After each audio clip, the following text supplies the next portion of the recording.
Hi dears, welcome back. അപ്പോൾ ഇന്നും ഞാൻ വന്നിരിക്കുന്നത് നമുക്കൊക്കെ ഒരുപാട് പ്രയോജനകരമായിട്ടുള്ള നല്ലൊരു വീഡിയോ ആയിട്ടാണ്. ഒരു കൈപ്പിടി അളവിൽ കല്ലുപ്പ് നമ്മുടെ കയ്യിലുണ്ടെങ്കിൽ ഒന്നല്ല ഒരു 100 കാര്യങ്ങൾ നമുക്ക് ചെയ്തെടുക്കാൻ വേണ്ടിയിട്ട് സാധിക്കും. അപ്പോൾ എല്ലാവരും വീഡിയോ ഒന്ന് ഫുള്ളായിട്ട് സ്കിപ്പ് ചെയ്യാണ്ട് കാണുക. വീഡിയോ ഇഷ്ടപ്പെടുകയാണെങ്കിൽ മറക്കാണ്ട് ഒന്ന് ലൈക്ക് ചെയ്യുക കേട്ടോ. അപ്പോൾ നമുക്ക് സമയം കളയാണ്ട് നേരെ വീഡിയോയിലേക്ക് പോവാം. നമ്മുടെ വീട്ടിൽ നമ്മൾ ഒരുപാട് ഉപ്പൊക്കെ കരുതി വെക്കുമല്ലേ.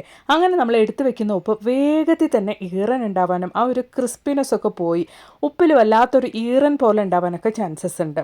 അങ്ങനെ ഇല്ലാണ്ട് കൊണ്ട് എത്ര ദിവസത്തേക്ക് നമ്മൾ എടുക്കുന്ന ഉപ്പാണെങ്കിലും ഇതുപോലെ ഒരു ഐസ്ക്രീം സ്റ്റിക്ക് ഇട്ട് വെക്കുവാണെങ്കിൽ നല്ല ക്രിസ്പി ആയിട്ടുണ്ടാവും. ട്രൈ ചെയ്ത് നോക്കുക. പിന്നെ അതുപോലെ തന്നെ ഇപ്പോൾ വെക്കേഷൻ ടൈം ആയതുകൊണ്ട് തന്നെ കുട്ടികളുടെ ഫ്ലാസ്ക് ഒക്കെ നമ്മൾ നല്ല രീതിയിൽ തന്നെ കഴുകി എടുത്ത് വെക്കേണ്ടി വരും. അല്ലെങ്കിൽ ഒരുപാട് ബാഡ് സ്മെല്ല് നമ്മൾ വീണ്ടും ആ ഒരു ഫ്ലാസ്ക് ഉപയോഗിക്കുന്ന സമയത്ത് ഫ്ലാസ്കിൽ നിന്ന് വരാനിടയാകും.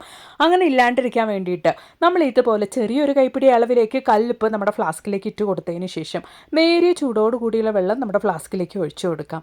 എന്നിട്ട് പതുക്കെ നമുക്കൊന്ന് ഷേക്ക് ചെയ്ത് കൊടുക്കാം. ഒരുപാട് അങ്ങ് ഷേക്ക് ചെയ്യേണ്ട, പതുക്കെ ഇതുപോലൊന്ന് ഷേക്ക് ചെയ്തെടുത്തതിന് ശേഷം നമ്മളൊന്ന് കഴുകി കളയുകയാണെങ്കിൽ എത്ര ബാഡ് സ്മെൽ ഉണ്ടെങ്കിലും ആ ഒരു ഫ്ലാസ്കിൽ നിന്ന് പോവുകയും ചെയ്യും. മാത്രമല്ല ഫ്ലാസ്കിൻ്റെ ഉള്ളിൽ നമ്മൾ എത്ര തന്നെ കഴുകിയാലും ഉണ്ടാവുന്ന അഴുക്കും ആ ഒരു ബാഡ് സ്മെല്ലും കാര്യങ്ങളൊക്കെ ഒറ്റയടിക്ക് പോവുകയും ചെയ്യും. അപ്പോൾ ഇതാ ഞാൻ ഫ്ലാസ്ക് കഴുകിയ ആ ഒരു വെള്ളം ഞാൻ ഈ ഒരു ബൗളിലേക്ക് മാറ്റി കാണിക്കാം. നല്ല രീതിയിൽ അഴുക്കായിട്ടുള്ള വെള്ളമാണ് കേട്ടോ വന്നിരിക്കുന്നത്. അതുപോലെ തന്നെ ആ ഒരു ഫ്ലാസ്കും നന്നായിട്ട് തന്നെ വൃത്തിയായി കിട്ടിയിട്ടുണ്ട്. ഈ ഒരു ഫ്ലാസ്കിന് നമ്മൾ സ്കൂൾ വെക്കേഷൻ കഴിയുന്നത് വരെ എടുത്തു വെച്ചാലും പിന്നീട് നമ്മൾ ഉപയോഗിക്കാൻ വേണ്ടി എടുക്കുന്ന സമയത്ത് ഒരു ബാഡ് സ്മെല്ലും ഉണ്ടാവില്ല. ട്രൈ ചെയ്ത് നോക്കുക കേട്ടോ. അപ്പോൾ ഇനി നമുക്ക് നമ്മുടെ അടുത്ത ടിപ്പ് ഒന്ന് കണ്ടു നോക്കാം. അതിന് വേണ്ടിയിട്ട് ഞാനിവിടെ ഒരു ടിഷ്യൂ പേപ്പറാണ് രണ്ടായിട്ട് എടുത്തിരിക്കുന്നത്. എന്നിട്ട് നമുക്ക് അതിലോട്ട് ഇതുപോലെ കുറച്ച് ഉപ്പിട്ട് കൊടുക്കാം. ഉപ്പിട്ട് കൊടുത്തതിന് ശേഷം നമുക്ക് ഇതുപോലൊന്ന് ഫോൾഡ് ചെയ്ത് എടുക്കാം. അതേപോലെ തന്നെ കട്ട് ചെയ്ത് വെച്ച ബാക്കിയുള്ള ടിഷ്യൂ പേപ്പറിൽ നമുക്ക് ഇതുപോലെ കുറച്ച് ഉപ്പിട്ടിട്ട് നന്നായിട്ടൊന്ന് ഫോൾഡ് ചെയ്ത് കൊടുക്കാം. കാരണം നമ്മളിട്ട ആ ഒരു ഉപ്പ് ടിഷ്യൂ പേപ്പറിൽ നിന്ന് പുറത്തോട്ട് വരാണ്ടിരിക്കാൻ വേണ്ടിയിട്ടാണ്. നിങ്ങളുടെ കയ്യിൽ ടിഷ്യൂ പേപ്പർ ഇല്ല എങ്കിൽ ന്യൂസ് പേപ്പർ കൂടി നമുക്ക് ഉപയോഗിക്കാവുന്നതാണ്. അപ്പോൾ ഇതാ നമ്മൾ റെഡിയാക്കി ഒരു ടിഷ്യൂ പേപ്പർ ഞാനിപ്പോൾ വെച്ച് കൊടുക്കാൻ വേണ്ടിയിട്ട് പോകുന്നത് ഇതുപോലുള്ള ഷൂവിൻ്റെ ഒക്കെ ഉള്ളിലേക്കായിട്ടാണ്. ഇപ്പം നല്ല വെയിലുള്ള സമയമാണ്, അതുപോലെ തന്നെ നല്ല വിയർപ്പുണ്ടാകും നമ്മുടെ ഈ ഒരു ഷൂവിൻ്റെ ഉള്ളിൽ നിന്നൊക്കെ. അതുപോലെ തന്നെ നമ്മൾ അടുത്ത ദിവസം ഈ ഒരു ഷൂ ഒക്കെ ഉപയോഗിക്കുന്ന സമയത്ത് നല്ല വിയർപ്പ് സ്മെല്ലും ഉണ്ടാകും. അങ്ങനെ വിയർപ്പ് സ്മെല്ലും ബാഡ് സ്മെല്ലൊന്നും വരാണ്ടിരിക്കാൻ വേണ്ടിയിട്ട് നമ്മൾ റെഡിയാക്കിയ ഒരു ടിഷ്യൂ പേപ്പർ വെച്ച് കൊടുത്താൽ മാത്രം മതി. ട്രൈ ചെയ്ത് നോക്കുക. ഇഷ്ടപ്പെടുകയാണെങ്കിൽ ഒന്ന് ലൈക്കും കൂടെ ചെയ്യാം കേട്ടോ. അപ്പോൾ ഇനി നമുക്ക് നമ്മുടെ അടുത്ത ടിപ്പ് ഒന്ന് കണ്ടു നോക്കാം. അതിന് വേണ്ടിയിട്ടും ഞാനൊരു ടിഷ്യൂ പേപ്പറാണ് എടുത്തിരിക്കുന്നത്. അതിലേക്ക് ഞാൻ ഒരു കൈപ്പിടി അളവിലേക്ക് കല്ലുപ്പിട്ട് കൊടുക്കുന്നുണ്ട്. ഇനി നമുക്ക് ആവശ്യമായിട്ടുള്ളത് കംഫർട്ടാണ്. ഏത് ഫ്രേഗ്രൻസ് വേണമെങ്കിലും നമുക്ക് ഉപയോഗിക്കാവുന്നതാണ്.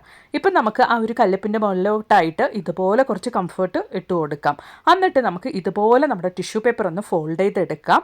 ആ ഒരു കല്ലുപ്പ് പുറത്തോട്ട് വരാത്ത രീതിക്ക് ഇതുപോലെ ഒന്ന് ഫോൾഡ് ചെയ്തിട്ട് ഒരു റബ്ബർ ബാൻഡ് കൂടെ നമുക്കൊന്ന് സെക്യൂർ ചെയ്ത് കൊടുക്കാം. നല്ലൊരു റൂം ഫ്രഷ്നറായിട്ട് അല്ലെങ്കിൽ നമ്മുടെ വീട്ടിൽ എന്തെങ്കിലും ബാഡ് സ്മെൽ ഉണ്ടെങ്കിൽ അതൊക്കെ ഒന്ന് പോക്കാൻ വേണ്ടിയിട്ട് നമ്മുടെ വീട്ടിൻ്റെ ഡൈനിങ് ടേബിളിലോ കേർട്ടൻ്റെ പുറകിലൊക്കെ ആയിട്ട് നമ്മൾ ഇതുപോലൊന്ന് വെച്ച് കൊടുക്കുകയാണെങ്കിൽ നല്ലൊരു സ്മെല്ലുണ്ടാവും. അതോടൊപ്പം തന്നെ എന്ത് ബാഡ് സ്മെൽ ഉണ്ടെങ്കിലും അതൊക്കെ പോയി കിട്ടുകയും ചെയ്യും. ട്രൈ ചെയ്ത് നോക്കുക.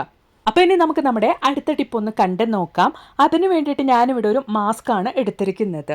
നിങ്ങളുടെ കയ്യിൽ മാസ്ക് ഇല്ല എങ്കിൽ നേരിയ കോട്ടൺ തുണിയും നമുക്ക് ഉപയോഗിക്കാവുന്നതാണ്.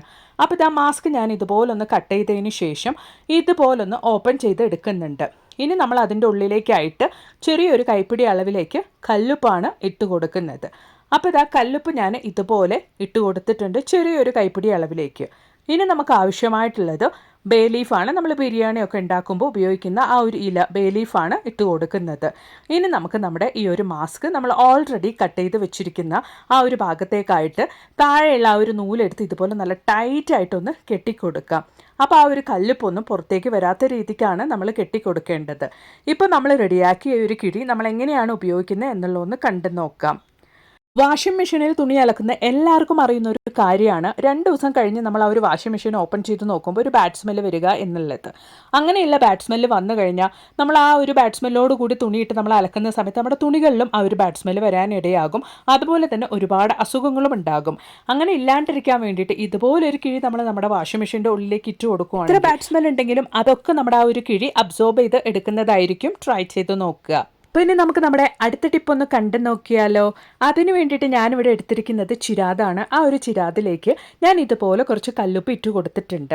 അതോടൊപ്പം തന്നെ നമുക്ക് ആവശ്യമായിട്ടുള്ളത് 2 കർപ്പൂരമാണ്. അത് നല്ല രീതിക്ക് തന്നെ ആ ഒരു ഉപ്പിൻ്റെ ഉള്ളിലേക്കായിട്ട് നന്നായിട്ട് പ്രസ് ചെയ്ത് തന്നെ ഞാൻ വെച്ച് കൊടുത്തിട്ടുണ്ട്. ഇനി നമുക്ക് നമ്മുടെ കർപ്പൂരം ഒന്ന് കത്തിച്ച് കൊടുക്കാം. വൈകുന്നേര സമയത്ത് ഇതുപോലൊരു വിളക്ക് നമ്മുടെ വീട്ടിൽ നമ്മൾ കത്തിച്ചു വെക്കുകയാണെങ്കിൽ എത്ര തന്നെ നെഗറ്റിവിറ്റി ഉണ്ടെങ്കിലും അതൊക്കെ ഇല്ലാതായി നല്ലൊരു പോസിറ്റിവിറ്റി നമ്മുടെ വീട്ടിലേക്ക് കൊണ്ടുവരാനും മാത്രമല്ല ഇപ്പം നല്ല വെയിലും ചൂടും കാരണം അത് മാത്രമല്ല നല്ല ഫ്രൂട്ട് സീസണൊക്കെ ആയതുകൊണ്ട് തന്നെ ഒരുപാട് കൊതുകിൻ്റെയും പൊടിയീച്ചകളുടെയും ഈച്ചകളുടെയും ശല്യം നമ്മുടെ വീട്ടിലുണ്ടാകും. അതൊക്കെ ഇല്ലാണ്ടാക്കാൻ വേണ്ടിയിട്ടും സന്ധ്യാസമയത്ത് ഇതുപോലൊരു വിളക്ക് കത്തിച്ചു വെച്ചാൽ മതിയാകും. മാത്രമല്ല കുട്ടികളുള്ള വീടാണെങ്കിലും ധൈര്യമായിട്ട് നമുക്ക് ഈ ഒരു വിളക്ക് കത്തിച്ചു വെക്കാവുന്നതാണ്. അപ്പോൾ ഉറപ്പായിട്ടും ഒന്ന് ട്രൈ ചെയ്ത് നോക്കുക. ഇഷ്ടപ്പെടുകയാണെങ്കിൽ മറക്കാണ്ട് ഒന്ന് ലൈക്ക് ചെയ്യുക കേട്ടോ. അപ്പോൾ ഇനി നമുക്ക് നമ്മുടെ അടുത്ത ടിപ്പ് ഒന്ന് കണ്ടു നോക്കാം. അതിന് വേണ്ടിയിട്ട് ഞാനിവിടെ ഒരു ചെറുനാരങ്ങയാണ് എടുത്തിരിക്കുന്നത്. അത് ഇതുപോലെ ഒന്ന് കട്ട് ചെയ്തതിന് ശേഷം ഞാനിവിടെ കല്ലുപ്പ് പൊടിച്ചതാണ് ആ ഒരു ചെറുനാരങ്ങയുടെ മുകളിലേക്കായിട്ട് ഇട്ട് കൊടുത്തിരിക്കുന്നത്. നമ്മുടെ കൈകൾക്ക് നല്ലൊരു സോഫ്റ്റ്നെസ് നമ്മൾ മെയിൻറ്റെയിൻ ചെയ്യാനും നമ്മളെപ്പോഴും ഒരുപാട് ജോലികൾ ചെയ്യുന്നതുകൊണ്ട് തന്നെ നമ്മുടെ കൈകൾക്ക് ആ ഒരു കളർ വ്യത്യാസമൊക്കെ ഉണ്ടാകും. അങ്ങനെയൊന്നും ഇല്ലാണ്ടിരിക്കാനും ഈവൻ ടോണായിട്ട് നമ്മുടെ കൈയൊക്കെ മെയിൻറ്റെയിൻ ചെയ്യാൻ വേണ്ടിയിട്ടും ഇതുപോലെ നല്ല ചെറുപ്പത്തോടു കൂടി നമ്മുടെ കൈ മെയിൻറ്റെയിൻ ചെയ്യാനൊക്കെ വേണ്ടിയിട്ട് ചെറുനാരങ്ങയും കല്ലുപ്പ് പൊടിച്ചും ചേർത്തിട്ട് നമ്മൾ ആഴ്ച 2-3 തവണ ഇതുപോലൊരു മസാജ് നമ്മൾ ഒരു 10 മിനിറ്റ് സമയത്തേക്ക് ചെയ്തു കൊടുത്താൽ മതിയാകും. അപ്പോൾ ഉറപ്പായിട്ട് നിങ്ങളും ഒന്ന് ട്രൈ ചെയ്ത് നോക്കുക കേട്ടോ. അപ്പോൾ ഇനി നമുക്ക് നമ്മുടെ അടുത്ത ടിപ്പ് ഒന്ന് കണ്ടു നോക്കിയാലോ. അതിന് വേണ്ടിയിട്ട് ഞാനിവിടെ എടുത്തിരിക്കുന്നത് കാസറോൾ ഓയിലാണ്. ഇതൊക്കെ മാസക്കണക്കിന് വേണ്ടിയിട്ട്, അതായത് ഒരുപാട് മാസത്തിന് വേണ്ടിയിട്ടാണ് ഉപയോഗിക്കുന്ന ഒരു ഓയിലാണ്. അങ്ങനെയുള്ള ഓയിലൊക്കെ കേടുകൂടാണ്ട് നമുക്ക് ആ ഒരു എണ്ണ പെട്ടെന്ന് തന്നെ കാറി പോകാണ്ടിരിക്കാനൊക്കെ വേണ്ടിയിട്ട് നമുക്ക് ഇതുപോലെ ഒരു ചെറിയ കഷ്ണം കല്ലുപ്പ് ആ ഒരു എണ്ണയിലേക്ക് ഇട്ട് കൊടുക്കുകയാണെങ്കിൽ ആ ഒരു എണ്ണ ഒരുപാട് ദിവസത്തേക്ക് തന്നെ നമുക്ക് ഫ്രഷ് ആയിട്ട് ഉപയോഗിക്കാൻ വേണ്ടിയിട്ട് സാധിക്കും. കാസ്ട്രോൾ ഓയിൽ മാത്രമല്ല കേട്ടോ, ഒരുപാട് ദിവസത്തേക്ക് വേണ്ടി നമ്മൾ കരുതി വെക്കുന്ന നമ്മുടെ കോക്കനട്ട് ഓയിലാണെങ്കിലും റിഫൈൻഡ് ഓയിലാണെങ്കിലും ഒക്കെ നമുക്ക് ഈ ഒരു ടിപ്പ് ചെയ്യാവുന്നതാണ്. ട്രൈ ചെയ്ത് നോക്കുക കേട്ടോ. അപ്പോൾ ഇനി നമുക്ക് നമ്മുടെ വീട്ടിലും വീടിൻ്റെ ചുറ്റിലും ഒരുപാട് ശല്യക്കാരായ അല്ലെങ്കിൽ കൃഷിയിടത്ത് ഒരുപാട് ശല്യക്കാരായ ഇതുപോലുള്ള എലി, പെരുച്ചാഴി, പല്ലി, പാമ്പ് ഇവറ്റുകളൊക്കെ കൊല്ലാണ്ട് കൊണ്ട് നമ്മുടെ വീടിൻ്റെ പരിസരത്തേക്ക് പോലും വരാത്ത രീതിക്ക് ചെയ്യാൻ വേണ്ടിയിട്ടുള്ള കിടിലൻ ടിപ്പ് ഒന്ന് കണ്ടു നോക്കാം. അതിനു വേണ്ടിയിട്ട് ഞാനിവിടെ ഒരു യൂസ് ആൻഡ് ത്രോ പാത്രമാണ് എടുത്തിരിക്കുന്നത്. അതിലോട്ട് നമുക്കൊരു ചെറിയ കൈപ്പിടി അളവിലേക്ക് കല്ലുപ്പ് ഇട്ട് കൊടുക്കാം. ഇനി നമുക്ക് ആവശ്യമായിട്ടുള്ളത് ലൈസോളാണ്. നമ്മൾ തറയൊക്കെ തുടയ്ക്കാൻ, അതായത് വീട് തുടയ്ക്കാൻ വേണ്ടിയിട്ട് ഉപയോഗിക്കുന്ന ഫ്ലോർ ക്ലീനറാണ് ഈ ഒരു ലൈസോൾ. അതാണ് ഞാനിവിടെ ഏകദേശം ഒരു 2 ടേബിൾ സ്പൂൺ അളവിലേക്ക്, അതായത് നമ്മൾ ഇട്ട് കൊടുത്ത ആ ഒരു കല്ലുപ്പ് നല്ല രീതിയിൽ മുഴുകത്തക്ക രീതിക്ക് വേണം നമ്മൾ ആ ഒരു ലൈസോൾ ഒഴിച്ചു കൊടുക്കാൻ വേണ്ടിയിട്ട്. ഇനി ഞാനിവിടെ ഇട്ട് കൊടുക്കുന്നത് 2 അല്ലി വെളുത്തുള്ളി ഇടിച്ച്, അതായത് ആ ഒരു തോലോടുകൂടി ഇടിച്ചിട്ടാണ് ചേർത്ത് കൊടുത്തിരിക്കുന്നത്. അതും കൂടെ ചേർത്തിട്ട് നമുക്ക് ഇതുപോലെ നന്നായിട്ടൊന്ന് മിക്സ് ചെയ്ത് കൊടുക്കാം.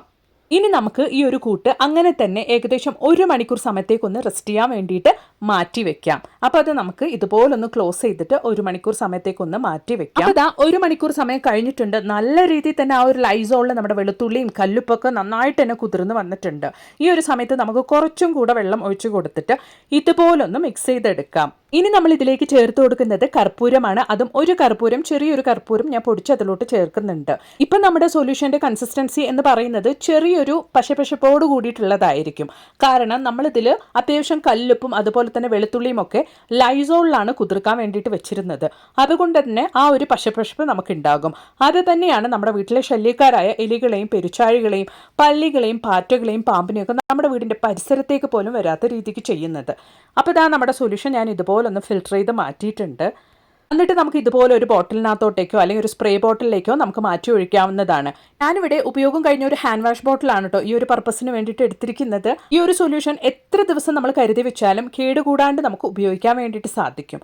അപ്പോൾ ഇതാ നമ്മൾ റെഡിയാക്കിയ ഒരു സൊല്യൂഷൻ നമ്മുടെ വീടിൻ്റെ ചുറ്റിലും അല്ലെങ്കിൽ വീടിൻ്റെ ഉള്ളിലാണെങ്കിലും എവിടേക്കാണോ അല്ലെങ്കിൽ കൃഷിയിടത്താണെങ്കിലും എവിടേക്കാണോ എലികളുടെ, പെരുച്ചാഴികളുടെ, പാമ്പിൻ്റെ, പല്ലിയുടെ ഒക്കെ ശല്യമുള്ളത് ആ ഒരു ഭാഗത്തേക്കായിട്ട് നമുക്കൊന്ന് സ്പ്രേ ചെയ്ത് കൊടുത്താൽ മാത്രം മതി.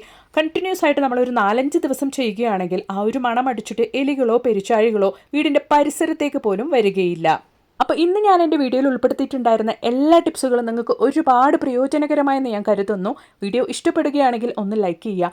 അതോടൊപ്പം തന്നെ നിങ്ങളുടെ ഫ്രണ്ട്സ് ആൻഡ് ഫാമിലി കൂടെ ഒന്ന് ഷെയർ ചെയ്ത് സപ്പോർട്ട് ചെയ്യുക. അപ്പോൾ ഇനി ഒരു പുതിയ വീഡിയോ ആയിട്ട് നിങ്ങളുടെ അടുത്തേക്ക് വരുന്നത് വരയ്ക്കും എല്ലാവർക്കും ബായ്.